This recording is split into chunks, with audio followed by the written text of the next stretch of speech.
Hi folks, Puffin here. The Simpsons had their first episode ever featuring a deaf, hard of hearing character. Only took them 32, 33 seasons to do it. But it was an okay episode. I'm a big fan of The Simpsons. I always defend The Simpsons, but they kind of made some mistakes in this episode, so I wanted to say some things about it. First of all, I wanted to give them credit because they did have a hard of hearing character, Monk Murphy. And they had some good messages associated with that when he said he liked his community. A spoiler alert, if you don't know what happened in The Simpsons, you haven't been watching The Simpsons enough. So go ahead and catch up and then come back to this video. But he said he liked his community, basically liked being deaf. At the same time, he did want a cochlear implant. Now, most of the mistakes that The Simpsons made in this episode involved cochlear implants and not really respecting sign language and what represents most deaf people. Now, uh, the deaf community has a very activist group. I wouldn't expect The Simpsons of trolling them, trying to get people to react by presenting bad ideas, because they've never done that before that I know of.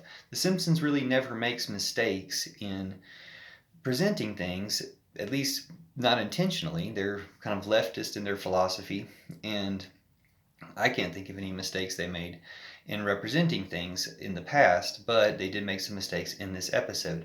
They presented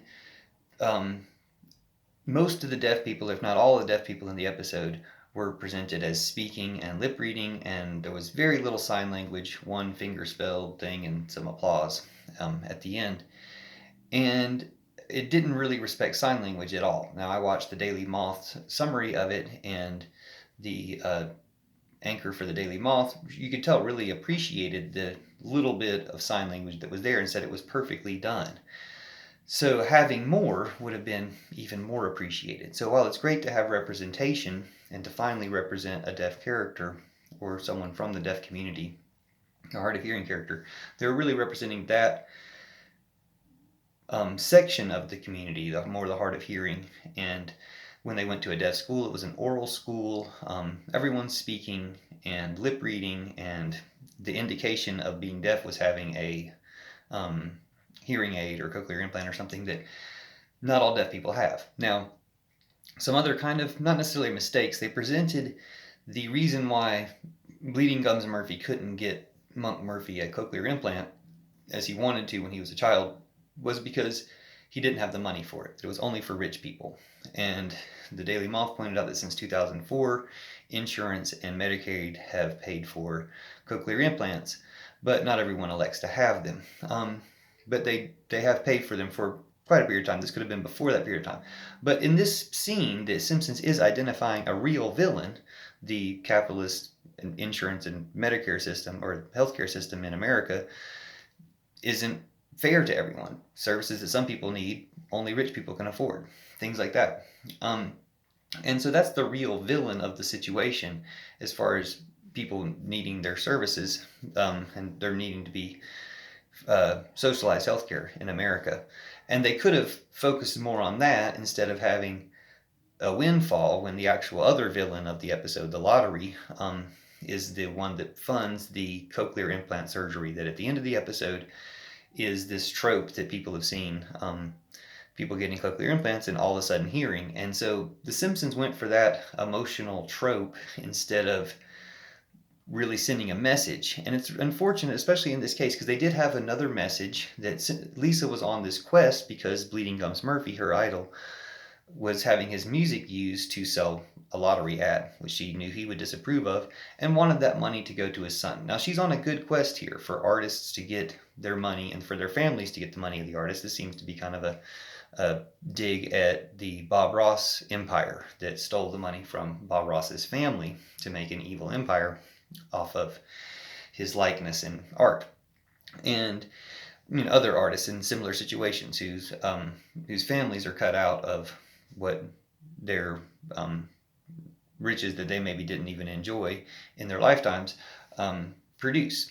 So Lisa's on a noble quest, and as I've said before, Lisa is my spirit animal. I appreciate everything Lisa does, but Lisa gets caught up and confused in the social, cultural norm we have, unfortunately, that hearing is the standard and deafness is not understood. So she wants to help Monk Murphy hear. She wants to help get the cochlear implant by getting the royalties for the songs to him, which doesn't work out, and he gets it from the lottery instead.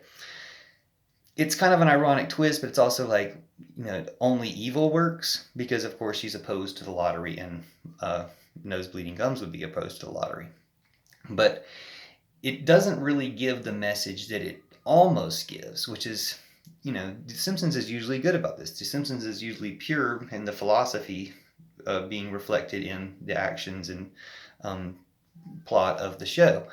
In this case, Monk Murphy tells Lisa that he doesn't want her help. And a possible lesson of the episode is not to try to help people that don't need your help, or not to help people in ways that you think is helping them that's not helping them. Unfortunately, The Simpsons itself, the whole plot of the story, ends up reinforcing this idea that it would be most helpful to deaf people if they could hear, and normalizing hearing, which disrespects the deaf community and deaf people who don't hear and don't use cochlear implants. It also ignores a lot of advances, sign language itself, and other technological advances that facilitate communication between hearing and deaf people that we do have now, just like we have payment for these procedures. But we do not have enough to include everyone in society, including we don't have enough inclusion in the writing room of The Simpsons when they're finally addressing deafness to bring some deaf people in. Apparently they talked to 2 or 3 people and figured, let's go with this. And I don't think they did it intentionally, but what they did was promote really old, outdated, and harmful ideas about deafness and hearing that they could have done much better with. Now, maybe good will be done in the discussion about it if some discussion is started, because again, the deaf community has very activist people. But I don't think The Simpsons was just trolling them. They just made a mistake, and shouldn't have made it, because these days you should know, if you're going to represent a community, speak to the community, get more information from the community to help you represent that community the best you can. Unfortunately, The Simpsons did what's often done in our society, which represents the cochlear implant and the hearing idea as an aspiration or as a normalcy, diminishing the rich deaf culture and deafness itself. And that's wrong, Simpsons. Sorry that happened. For Lisa, as a young child and gets caught up in these ideas, it's an excuse. But for the actual adults writing the episode, not really an excuse.